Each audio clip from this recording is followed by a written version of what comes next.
Hey everybody. So this is part two of Trek to Tucky.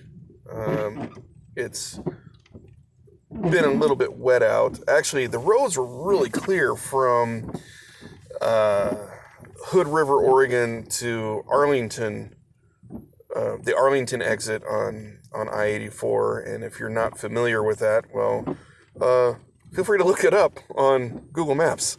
At any rate, I'm here in Hermiston right now. I stopped over for a much needed pit stop, and it's raining really heavy here. And in fact, that Home Depot jacket that I was wearing earlier is fleece, so it kind of soaked up a little bit of the rain. So put a heavier shirt on to kind of warm up.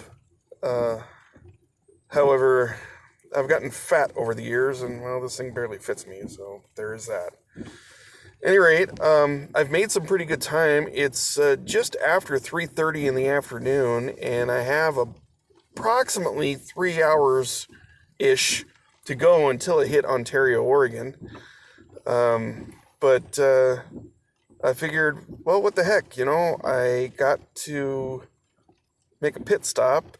I've messaged a few people to let them know my progress, and so here I'm chronicling my progress here right now on the old YouTube. I realize I don't have a whole lot of followers, like maybe all of, I don't know, 2, 3, 4, I don't know. I've always had a YouTube channel or a YouTube account just to watch stuff, but never really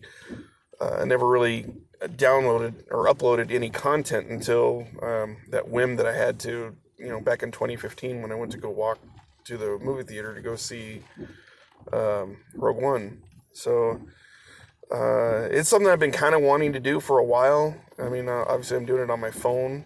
I don't have a really nice setup yet to do any kind of podcasting or YouTubing.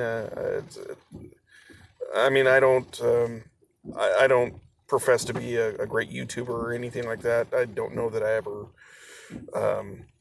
don't know that I have that kind of talent, but it is nice to chronicle, especially on a journey like this.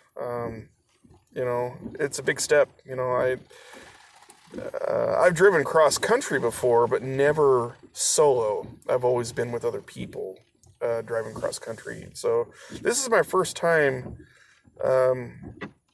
driving, across the United States. I've driven across the state before, several times. I used to go hunting with my dad in Eastern Oregon, and there was one time I went elk hunting solo because my dad had an ingrown toenail or something like that he had cut out, so he didn't get to go hunting that year, and I was like, well, I'm going regardless, so I went, and in fact, I just a little while ago, I passed, that exit that I would take to go down to that part of the state, and kind of reminisced about that. It's been like 16 years since I went hunting because, well, truth be told, I'm not really good at that either, and I kind of got tired of donating money to the state, so I just stopped doing it. I stopped fishing. I stopped hunting. I stopped doing all the things that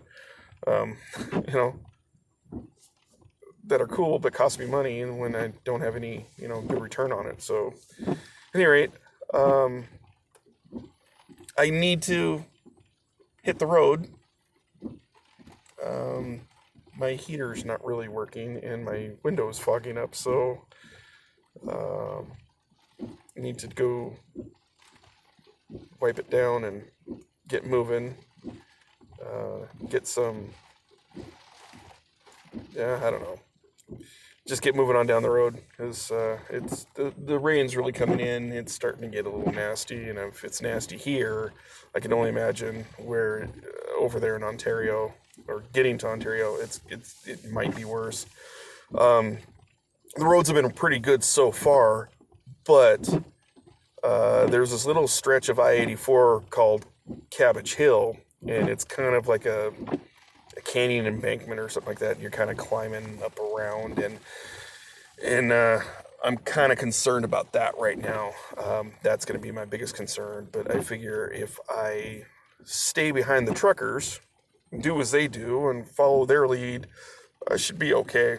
And so, yeah, that's it for part 2 of Trek to Tucky. I suppose you could leave the comments there if anyone's watching as I'm posting these. How many parts you think it's going to be before I get to Kentucky?